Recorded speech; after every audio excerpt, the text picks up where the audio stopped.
Hi, I'm John Sage with Sage Traveling. I'm here in Trogir, Croatia, which is just not very far at all from the port of Split. This is a very well-preserved medieval and Renaissance town here right on the coast.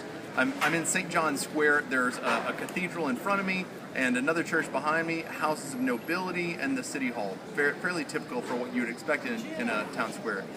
There are definitely some cobblestones here, but it's not too hilly, and some of the lanes here are fairly smooth without cobblestones, but you may need a little assistance on some of the cobblestone streets.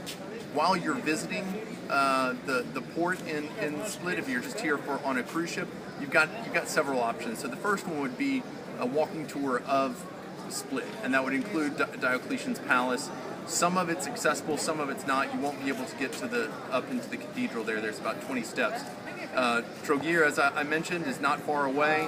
The Roman town of Salona are some great accessible ruins. I say accessible. You can, if you get special permission, you can drive down to a good viewing point of them. But the ruins themselves, you won't be able to visit the entire area in a wheelchair. It's just too big and it's too rough.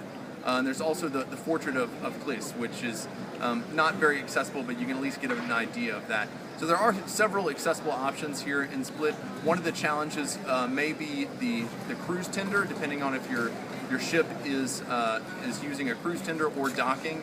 And so if you are using a cruise tender, you or your travel agent will need to talk with the ship and find out about the accessibility to get to shore.